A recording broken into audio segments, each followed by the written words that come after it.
बिस्मिल्लाहिर्रहमानिर्रहीम अस्सलाम वालेकुम मोअज़्ज़िज़ नाज़रीन, मैं हूं आपका होस्ट खालिद बिलाल सन फेसबुक ते यूट्यूब चैनल जदीद सोलर सिस्टम। उम्मीद करना कि सारे दोस्त खैरियत नाल होसन ते सोलर के हवाले नाल अपडेट, क्योंकि काफ़ी दिन तो सोलर की अपडेट कोई नहीं की, क्योंकि रेटा नवी खास कोई रद्दो बदल कोई नहीं थिया। तो कुछ सारे दोस्त ये भी पूछते पैन कि सोलर के रेटा मजीद कमी आसी। फिलहाल इस टाइम कमी का कोई इम्कान कोई नहीं, क्योंकि सीजन का भी स्टार्ट है तो सीजन तकरीबन रेटा कोई खास हो सकते माल कोई शार्ट थे रेट अप थे का इम्कान है, फिलहाल डाउन थे कोई इम्कान कोई नहीं। तो ये भी थी सकते कुछ माल रेट कुछ डाउन भी थी सकते, क्योंकि ये माल जो ना ज़्यादा मिकदार जोड़ा भी आते उनका रेट डाउन थी वेंदे। तो इस टाइम जी पोजीशन मार्केट की जल्दी भी थोड़ा शेयर करने हैं। तो आने वाले टाइम के इस टाइम पोजीशन है पे वो थोड़ा शेयर करने। तो सब तो पहले लॉन्जी हाइमो 6 उनकी इस टाइम जी पोजीशन चलती पी अक्सर पी टाइप के माल थी खत्म गए। तो उनकी जी पोजीशन है पी वो है पे 28.50 रुपये पर वाट।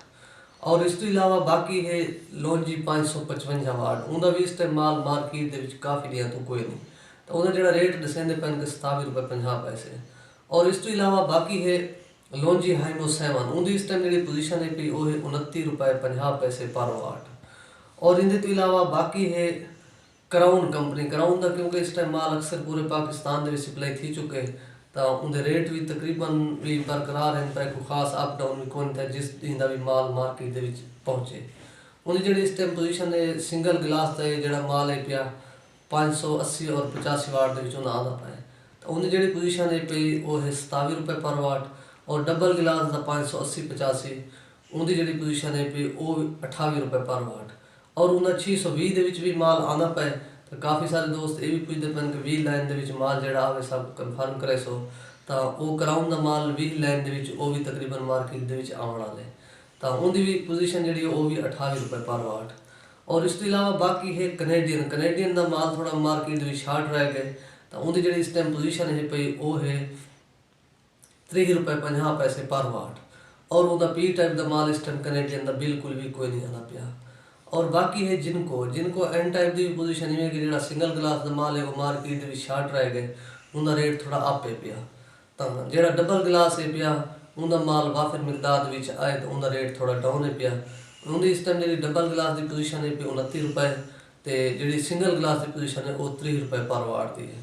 तो बाकी है एस्ट्रो एनर्जी की पोजीशन जी वो 27 रुपये पर वाट डबल गिलास एन टाइप।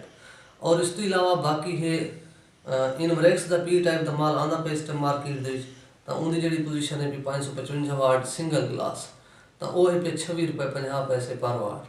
और इस तो इलावा बाकी है ये पोजीशन जी है पे उनका भी मार्केट इस टाइम जो हालात है पिया उनका भी जो एन टाइप का माल है पिया डबल गिलास, उनकी भी इस टाइम जी पोजीशन है 27-27.5 रुपये। और सिंगल गिलास उनका भी तकरीबन कोई नहीं आता पिया, और पी टाइप का भी उनका कोई नहीं आता पिया।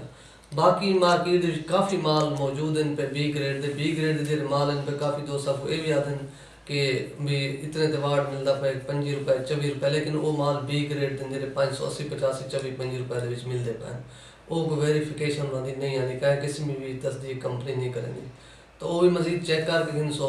तो बाकी उसका तो भी ए ग्रेड का माल आना पाए उनकी भी इस टाइम जी मार्केट की पोजीशन है वो 26 रुपये पर वाट है। तो बाकी इन्हें तो कम भी हुई कंपनी मुख्तलिफ कंपनियां हिन पिया, तो उन्होंने जो इन्हें तो मजीद कम 25 रुपये तक भी ए ग्रेड के हिन पे रेट। तो बाकी इन्हें अपना ख्याल करे सो ले सो इजाज़त, अल्लाह हाफिज़।